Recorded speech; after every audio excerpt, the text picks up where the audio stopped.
Donc, en gros, on aide les entreprises à mieux prendre leurs décisions Parfait. à travers les informations qu'ils ont au sein de l'entreprise. La visualisation, c'est comment comprendre exactement les données. Exactement. OK. Je sais que vous proposez aussi des enquêtes de satisfaction. Mhm. Moi, j'aimerais savoir, des enquêtes de satisfaction, ça sert à quoi? Comment ça se fait? Moi, j'ai une deuxième étude de cas. C'est une question sur une entreprise qui utilise un logiciel pour vendre. Donc, on va dire exemple Shopify. Puis, elle utilise un autre logiciel pour sa comptabilité, puis un autre logiciel pour le marketing, et ensuite un fichier Excel pour son inventaire. Rien n'est connecté. Donc, les logiciels n'ont pas d'automatisme. Le dirigeant, il passe 2 jours par mois comme un esclave d'Excel en essayant de réconcilier manuellement les rapports pour essayer de comprendre sa marge réelle. Donc, il vient te voir. Comment Visualise Data va faire pour l'aider?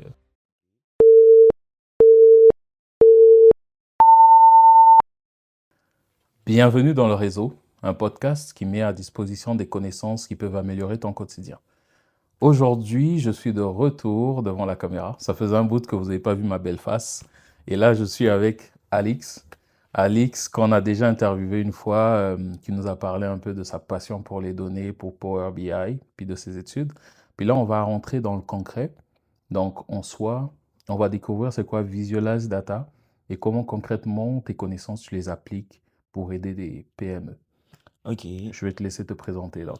Ok, merci pour la parole. Moi, c'est Jomo Moye Alix, étudiant à l'Université Laval et fondateur de Visualize Data. Oui.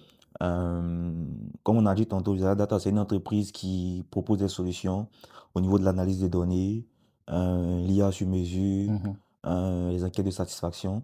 Donc, en gros, on aide les entreprises à mieux prendre leurs décisions Parfait. à travers les informations qu'ils ont au sein de l'entreprise. Ok, super. Puis, est-ce que Visualize Data est basé plutôt au Québec ou ailleurs? Ok, ben, je dirais que Visualize Data est basé plutôt actuellement à Abidjan. Ok, Voilà, tout est parfait, déclaré à Abidjan pour parfait. l'instant. D'accord. Et pour plus tard, on compte, on va dire, étendre l'entreprise un peu plus partout. Magnifique. C'est ça. Au moins, la base, elle est déjà au pays, C'est ça. puis ça roule. Magnifique. Je voulais savoir, donc, est-ce que tu peux nous expliquer, en gros, c'est quoi l'analyse des données et concrètement, dans le fond, qu'est-ce que Visualize Data fait? Ok. En gros, l'analyse des données, comme son nom le dit, c'est d'examiner les données en but de pouvoir tirer des informations importantes. Mhm. Donc, Visualize Data, nous, on intervient dans, on va dire, la structuration des données. Ok. Parce que généralement, des entreprises ont plusieurs sources de données. Ça vient de différentes sources, etc. Tout et tout. Mhm. Notre but déjà, c'est d'abord comprendre l'entreprise. C'est-à-dire, on fait un audit. Mhm. Et puis après, la deuxième partie, ça vient la structuration des données Mhm. plutôt. Comme j'ai dit tantôt au début, comprendre les données. Et après, on passe à la modélisation des données. Ok. Et à la fin, on produit soit des tableaux de bord. Ben, on va dire le produit final phare sont des tableaux de bord pour pouvoir aider les entreprises à mieux lire les informations qu'ils ont à travers des graphiques, etc., Ok. des indicateurs. Puis, Puis c'est c'est ça la visualisation. c'est ça, OK. Et donc, la visualisation, c'est comment comprendre exactement les données. exactement. OK. Puis, par exemple, si tu me donnes un exemple, ben, non, moi, je vais te donner un exemple. Ok, J'ai une PME, je vends des flottos, par exemple, ok. et je sais que je fais mes paiements par carte. Les données, ça peut être n'importe quoi. L'heure à laquelle les gens viennent acheter, Mhm. puis ça peut être quoi d'autre? Ça peut être, par exemple, le type de client qui vient acheter. OK. Ça peut être ben, au niveau des produits, quel type de Oui. produits qu'on propose. OK. Euh, Ça peut être tout et n'importe quoi. Du coup, ces données, moi j'entends souvent un terme qui revient, KPI. Ok. C'est quoi le KPI? En gros, c'est un indicateur qui permet de mesurer la performance d'une entreprise. Ok, Voilà, c'est un indicateur clé, on va dire en griffe. ok. Puis est-ce qu'il y a un nombre donné de KPI pour une entreprise ou bien il y en a des principaux qui sont importants? Il n'y a pas de nombre, on va dire exhaustif, mais généralement, les plus importants sont par exemple le chiffre d'affaires, Mhm. qui permet de voir la croissance de l'entreprise. Ok, Et puis après, on va dire, la marge qui permet de voir en fait si l'entreprise fait des bénéfices, etc. tout Mhm. et tout.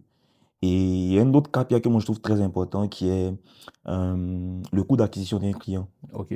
C'est-à-dire C'est quoi ça? c'est-à-dire combien coûte un client, un nouveau client en fait. Ok, d'accord. Ça permet ça permet de voir plus ou moins comment étaler sa stratégie marketing. Ok. Et le coût d'acquisition d'un client, c'est genre, est-ce que tu peux déterminer comment on le détermine? Est-ce que tu peux nous Ouais. décrire comment on le détermine? Ok, ben généralement les entreprises, quand ils veulent accueillir de nouveaux clients, tout et tout, ils font soit de la publicité, Oui, etc. tout et tout. oui, C'est en gros, sur une publicité, combien de clients ça peut te rapporter? ok. C'est plus sur ce volet en fait que tu dois voir en fait le coût d'acquisition d'un client. D'accord. Intéressant, intéressant. Puis, je sais que vous proposez aussi des enquêtes de satisfaction. Mhm. Moi, j'aimerais savoir, des enquêtes de satisfaction, ça sert à quoi? Comment ça se fait? Ok. Ok. Les enquêtes de satisfaction, je dirais, ça dépend en fait de l'entreprise et de l'activité de l'entreprise. Hmm. Par exemple, on reste sur le cas des beaux photos. On Oui. considère que l'entreprise déjà marche, tout et tout, elle a des clients, etc., tout et tout. Et on décide de faire une enquête de satisfaction dans le but de pouvoir proposer de nouveaux produits ou améliorer les prix ou, je sais pas, étendre en fait l'activité en général. Hmm. Donc, on peut mettre en place un questionnaire dans le but comment dirais-je même, euh, prendre des informations au niveau des clients qu'on a et puis leur proposer, c'est-à-dire faire des questions Mhm. dépendamment de l'objectif qu'on veut atteindre. Oui. Voilà, ça nous permet en fait de garder les anciens clients et puis mieux proposer en fait nos produits et Ok. puis mieux étendre en fait l'activité. Ok. Du coup, si sur l'enquête, on a par exemple un certain pourcentage de personnes qui sont favorables à un nouveau produit, Mhm. on y va direct. C'est ça. Ben, ben, pas que ça. Après, il y a d'autres paramètres à prendre en compte. Ok. Il y a d'autres paramètres à prendre en compte. Mais aussi, c'est un indicateur aussi qui permet de déterminer si le projet est viable ou s'il n'est pas viable. Ok, parfait. Puis, si on revient maintenant sur Visualize Data, parce que là, on est parti, on a essayé de creuser un peu. Comment ça se déroule, par exemple, si moi j'ai une PME puis que je viens vous voir, la prise en charge de la clientèle, comment ça se déroule? Déjà, ok. Ben, la première étape, déjà, c'est de comprendre ce que le client veut. Hmm. Comme j'avais dit tantôt, à faire un audit. Et puis après, après avoir compris le client, c'est de connaître ses sources de données, d'où viennent ces données, tout et tout. Mhm. Et puis après, modéliser ces données-là. Et ensuite, mettre en place des tableaux de bord pour, pour aider en fait l'entreprise à mieux faire ses choix. Ok, magnifique.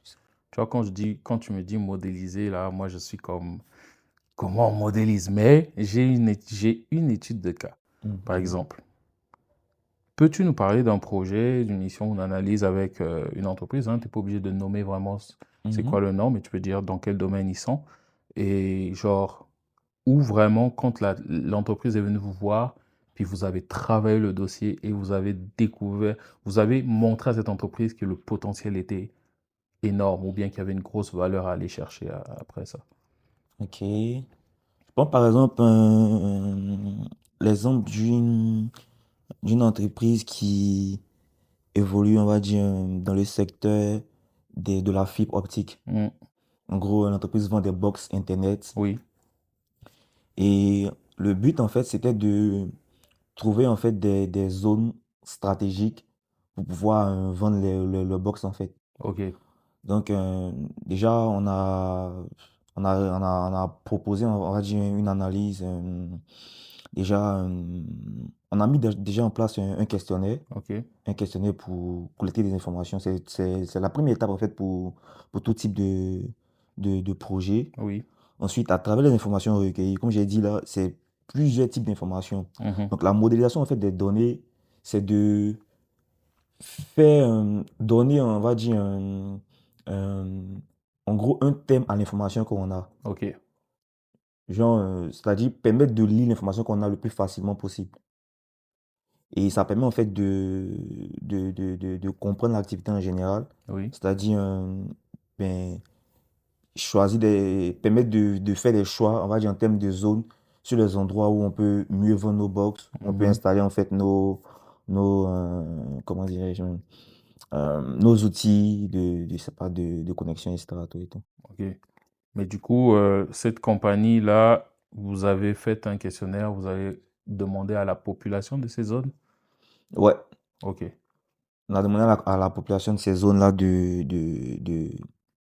comment dirais-je, même de répondre au questionnaire avec des questions bien définies, Mhm. dépendamment de l'objectif. Et puis, on, on a recueilli ces informations et Ok. on utilise des outils, on va dire, des méthodes statistiques, Mhm. mathématiques, tout et tout, pour pouvoir établir des KPI, des analyses Mhm. poussées en vue de Ok. pouvoir mieux prendre en fait les décisions. Parfait, parfait. Donc, moi, j'ai une deuxième étude de cas. C'est une question sur une entreprise qui utilise un logiciel pour vendre. Donc, on va dire exemple Shopify. Puis, elle utilise un autre logiciel pour sa comptabilité, Mhm, puis un autre logiciel pour le marketing, mhm, et ensuite un fichier Excel pour son inventaire. mhm. Rien n'est connecté. Donc, les logiciels n'ont pas d'automatisme. Le dirigeant, il passe 2 jours par mois comme un esclave d'Excel en essayant de Ah, réconcilier manuellement les rapports pour essayer de comprendre sa marge mhm. réelle. Donc, il vient te voir. Comment Visualize Data va faire pour l'aider? Ok. Oui. Déjà, le premier problème, c'est, on va dire, la différence des sources de données. Mhm. Donc, nous, on peut intervenir, on va dire, je peux déjà proposer un outil qui est très répandu de Microsoft, qu'on appelle Power BI, Oui. qui comporte plusieurs connexions à plusieurs sources de données. Donc, nous, on va juste trouver des techniques Mhm. à travers des API ou bien des connecteurs ODBC Mhm. ou bien des passerelles de données, plusieurs méthodes, etc. tout et tout, pour Ouais. pouvoir relier toutes ces données-là. OK. C'est-à-dire, on aura, je ne sais pas si vous connaissez un peu du SQL, Ben, j'imagine que ça a tout à voir avec les bases de ben, les données. bases de données, etc. tout et tout, C'est qui ça. fonctionnent sous méthode de plusieurs tables, etc. tout et tout. OK. C'est comme si on va créer en fait une base de données globale Oui. à travers les différentes sources de données qu'on aura à travers en utilisant des méthodes, comme j'ai dit au départ, là, que j'ai dit même, des API. API, ouais, Oui. des API, puis Mhm. des connecteurs, etc. tout et tout. OK. Connecter ces informations à Power BI, on aura des Yes. données bien centralisées. Oui.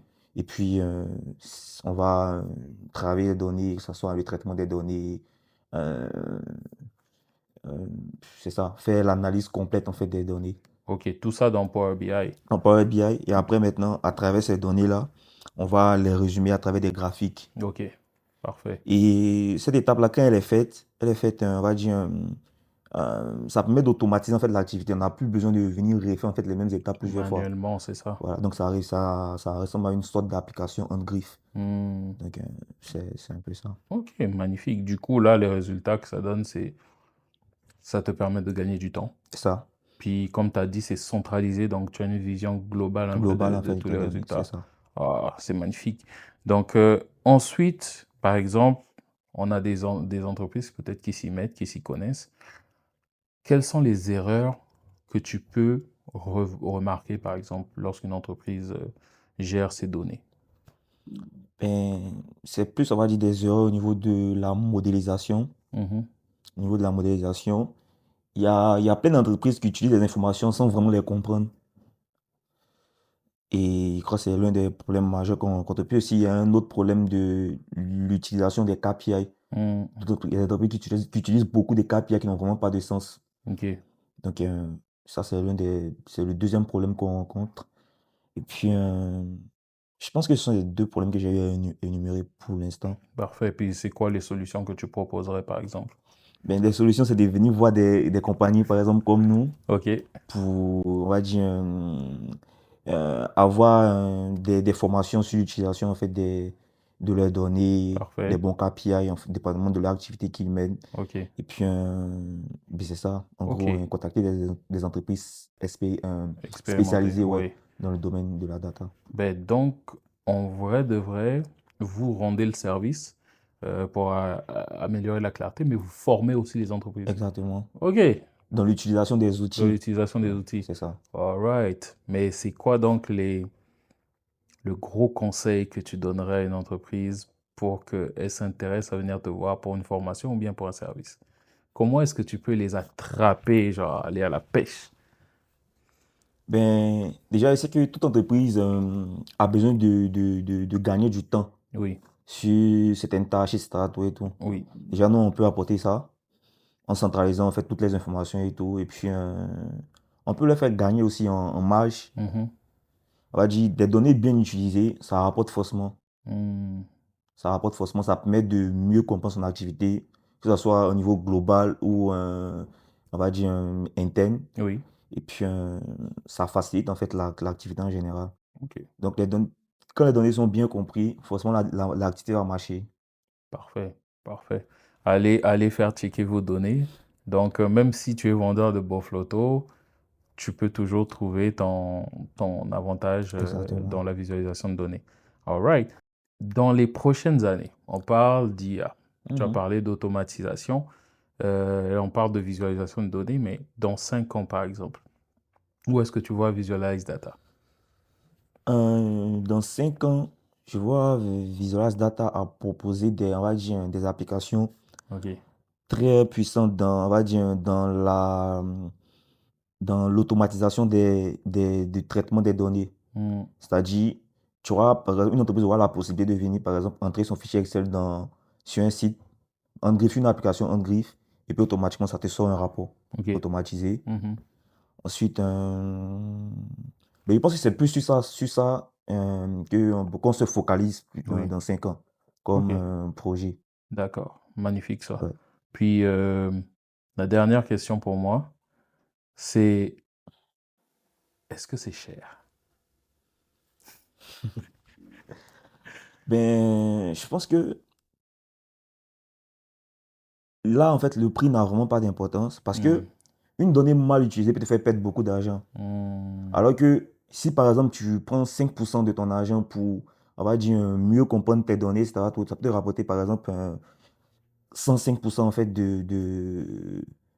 comment dirais-je même, de bénéfices Oui. en griffe. OK. Du coup, hein, tu payes pas en fait les 5% par exemple que tu as utilisé Hmm. dans ton argent C'est pour. ça. Donc, Tu les récupéreras dans les bénéfices si le exactement, travail est bien fait. c'est bien fait, c'est All ça. right. Du coup, le prix n'est pas tant important, les gars, mais c'est le résultat qu'on acquiert puis qui apporte un avantage. Ça. Donc, maintenant, j'ai posé beaucoup de questions. Peux-tu me donner un cas pratique sur lequel tu bosses actuellement? Ok, j'ai travaillé sur, on va dire, un tableau de bord avec Power BI, mais le problème c'était plus au niveau des données. Vu que le logiciel en fait de collecte de données était, on va dire, un peu vieux, du coup, on n'avait pas la possibilité de pouvoir connecter avec Power BI directement. Mhm. Donc, j'ai dû passer par plusieurs méthodes pour pouvoir connecter en fait ces données-là à Power BI dans le Mhm. but de pouvoir avoir, on va dire une automatisation, on va dire une semi-automatisation. OK. Pas totalement automatisée, mais ça permet de gagner en temps. OK. Ça a permis en fait de réduire, on va dire, le traitement des données de par exemple 45 minutes à 20 minutes. Hmm. Donc OK. j'ai eu à utiliser par exemple du code Python, Oui. on va dire un code écrit qui permet de traiter en fait un fichier Excel directement. Et à la fin de ce code-là, il me sort un autre fichier Excel bien traité, etc. Tout et tout. Et ce fichier Excel est connecté directement à Power BI. OK. Et au fur et à mesure, c'est-à-dire à chaque fois que tu dois faire une mise à jour, tu fais l'extraction sur le logiciel, on va dire le logiciel qui est un peu vieux, qui n'est pas directement connectable à Power BI. Mhm. Tu tapes deux scripts sur ton invite de commande, etc. Tout et tout. OK. Et automatiquement, il te fait le traitement des données. Il faut donc savoir utiliser Python, il faut Ouais, savoir coder un peu. coder un Python un All peu. Ouais. right.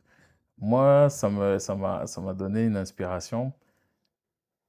Est-ce que Claude, qui est intelligence artificielle, va dans les futures années prendre ta job? C'est possible. C'est possible. C'est pour ça que j'ai dit tantôt là, je pense que dans 5 ans, on va tous migrer en fait vers l'intelligence artificielle. OK. En gros, on va se servir de l'intelligence artificielle pour pouvoir créer d'autres types d'intelligence artificielle en fait. Mhm. En gros, de l'intelligence artificielle sur l'intelligence artificielle. Oui, Donc, certes, ça va prendre nos jobs, mais on essaie de s'adapter en fait. c'est ça. C'est Donc, ça. c'est ça. Donc, OK. c'est ça, c'est un peu ça. Puis je pense que tu réfléchis déjà à des moyens de contourner ce possible remplacement par l'intelligence artificielle. C'est ça. OK. Puis, est-ce que tu as des exemples Est-ce que tu as trouvé des moyens, des méthodes pour te dire que même si l'intelligence artificielle prend le devant, ben, toi, tu auras toujours ta place dans l'univers du data visualization? Ouais, c'est ça. C'est pour ça que j'avais dit, j'avais parlé tantôt du projet de, par exemple, prendre un fichier Excel, Oui.